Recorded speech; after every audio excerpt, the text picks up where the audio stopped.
আপনার কেনা বা পৈতৃক সম্পত্তি কি কেউ জোর করে দখল করে নিয়েছে, কিংবা জাল দলিল করে আপনার সম্পত্তি আত্মসাৎ করার চেষ্টা করছে? এমন পরিস্থিতিতে হতাশা না হয়ে আইনের আশ্রয় গ্রহণ করলে সহজেই আপনি আপনার জমির দখল ফিরে পেতে পারেন।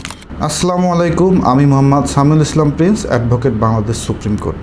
আজকে আমি যে বিষয়গুলো নিয়ে আলোচনা করব সেটি হচ্ছে জমি বেদখল হলে তাৎক্ষণিক করণীয় কী, নতুন ভূমি আইনে এর শাস্তি কী, এবং কিভাবে আপনি আপনার হারানো জমি আইন মেনে পুনরুদ্ধার করবেন। ভিডিওটি না টেনে শেষ পর্যন্ত দেখবেন, ভালো লাগলে বন্ধুবান্ধবের সাথে শেয়ার করবেন।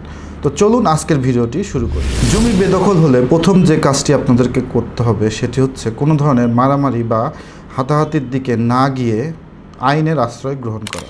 জমি হতে বেদখল হলে আপনার প্রথম কাজটি হচ্ছে নিকটতম থানায় একটি সাধারণ ডায়েরি বা জিডি দায়ের করা। এরপর আপনি যদি বেদখল হওয়ার তারিখ হতে 2 মাসের মধ্যে আইনগত ব্যবস্থা গ্রহণ করেন, সেক্ষেত্রে ফৌজদারি কার্যবিধি আইনের 145 ধারার বিধান মোতাবেক নির্বাহী ম্যাজিস্ট্রেট আদালতে মামলা দায়ের করতে পারেন, যেটি পিটিশন মামলা নামে পরিচিত। এর ফলে আদালত সংশ্লিষ্ট থানাকে শান্তি শৃঙ্খলা বজায় রাখার নির্দেশ প্রদান করতে পারে। এছাড়াও 144 ধারা জারি করতে পারে নালিশি জমিতে শান্তি শৃঙ্খলা রক্ষার জন্য। অনেকেই জানেন না যে 2023 সালে বাংলাদেশ সরকার একটি যুগান্তকারী আইন প্রণয়ন করেছে, যেটি ভূমি অপরাধ প্রতিরোধ ও প্রতিকার আইন 2023 নামে পরিচিত। এই আইন অনুযায়ী কেউ যদি বল প্রয়োগ করে আপনার জমি দখল করে নেয়, সেক্ষেত্রে ওই ব্যক্তির সর্বোচ্চ 2 বছর পর্যন্ত কারাদণ্ড হতে পারে। আর যদি কেউ ভুয়া দলিল তৈরি করে বা ভুয়া খতিয়ান সৃষ্টি করে বা ভুয়া নামজারি তৈরি করে আপনার সম্পত্তি আত্মসাৎ করার চেষ্টা করে, সেক্ষেত্রে তার সর্বোচ্চ 7 বছরের কারাদণ্ড হতে পারে। এই আইনের অধীনে আপনি সরাসরি বিজ্ঞ আদালতে মামলা দায়ের করতে পারবেন। আর যদি আপনার সম্পত্তি হতে বেদখলের মেয়াদ 2 মাসের অধিক হয়, সেক্ষেত্রে চিন্তার কিছু নেই। সুনির্দিষ্ট প্রতিকার আইন 1877 অনুযায়ী দেওয়ানি আদালতে আপনি দখল উদ্ধারের মামলা দায়ের করতে পারবেন।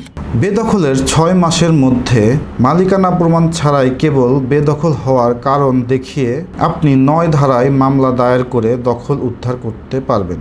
আর যদি জমি জমার মূল কাগজপত্র থেকে থাকে, সেক্ষেত্রে 12 বছরের মধ্যে 8 ধারায় সত্য সাব্যস্তপূর্বক দখল পুনরুদ্ধারের মামলা দায়ের করে আপনি আপনার সম্পত্তির দখল ফেরত পেতে পারেন। মনে রাখবেন যে কোনো ধরনের আইনগত পদক্ষেপ গ্রহণ করার ক্ষেত্রে আপনারা অবশ্যই নালিশি জমির CS record, SA record, RS record বা খতিয়ান, এছাড়াও আপনাদের যদি কোনো ধরনের নামজারি খতিয়ান থেকে থাকে, নামজারি খতিয়ান, যে সকল দলিল রয়েছে অর্থাৎ মালিকানার দলিল, বায়া দলিল, অর্থাৎ যাবতীয় জমির মালিকানা সংক্রান্ত দলিলাদি যদি থেকে থাকে, এছাড়াও খাজনা রসিদ, সেটি অনলাইন হতে পারে, অফলাইন হতে পারে, অর্থাৎ জমি জমার মালিকানা সংক্রান্ত যত ধরনের কাগজপত্র রয়েছে সেগুলো অবশ্যই আপনারা গুছিয়ে রাখবেন। মনে রাখবেন যে আপনাকে যে বেদখল করেছে তাকে আপনি কোনো একজন বিজ্ঞ আইনজীবীর মাধ্যমে লিগ্যাল নোটিশও প্রেরণ করতে পারেন দখল ফেরত পাওয়ার জন্য। এছাড়াও মনে রাখবেন যে আপনি যদি জমি হতে বেদখল হন, সেক্ষেত্রে আপনি দণ্ডবিধি অনুযায়ীও আইনগত ব্যবস্থা গ্রহণ করতে পারবেন। দণ্ডবিধি আইনের 447 এবং 448-এ অনধিকার প্রবেশ সম্পর্কে বলা হয়েছে। যদি অপরাধমূলক অনধিকার প্রবেশ হয়ে থাকে, সেক্ষেত্রে সর্বোচ্চ 3 মাসের কারাদণ্ড এবং 500 টাকা জরিমানা। এছাড়াও যদি গৃহে অনধিকার প্রবেশ হয়, সেক্ষেত্রে সর্বোচ্চ শাস্তি 1 বছর এবং 1000 টাকা জরিমানার বিধান রয়েছে। এছাড়াও যদি প্রতারণামূলকভাবে আপনার সম্পত্তির জাল দলিল সৃষ্টি করে কোনো ধরনের আপনাকে বেদখলের চেষ্টা করে, সেক্ষেত্রে আপনি দণ্ডবিধির 420 ধারা এবং 467 এবং 68 ধারার বিধান মোতাবেক ওই ব্যক্তির বিরুদ্ধে আইনগত ব্যবস্থা গ্রহণ করতে পারবেন, যেটি প্রতারণা বা জাল জালিয়াতির মামলা নামে পরিচিত। এক্ষেত্রে সর্বোচ্চ শাস্তি 7 বছরের কারাদণ্ডের বিধান রয়েছে। এছাড়াও আপনাকে ভয়ভীতি প্রদানের জন্য আপনারা দণ্ডবিধি আইনের 506 ধারায়ও আইনগত ব্যবস্থা গ্রহণ করতে পারেন। এক্ষেত্রে সর্বোচ্চ 2 থেকে 7 বছরের কারাদণ্ডের বিধান রয়েছে। তো চলুন আমরা এখন দেখি যে ভূমি অপরাধ ও প্রতিরোধ আইনে কী ধরনের অপরাধ রয়েছে এবং সে সকল অপরাধের জন্য কী ধরনের শাস্তির বিধান রয়েছে। ধারা 4, ভূমি প্রতারণা। অন্যের জমি নিজের বলে হস্তান্তর করলে, তথ্য গোপন করে জমি বিক্রয় করলে বা মিথ্যা পরিচয়ে জমি রেজিস্ট্রি করলে সেটি হবে ভূমি প্রতারণা।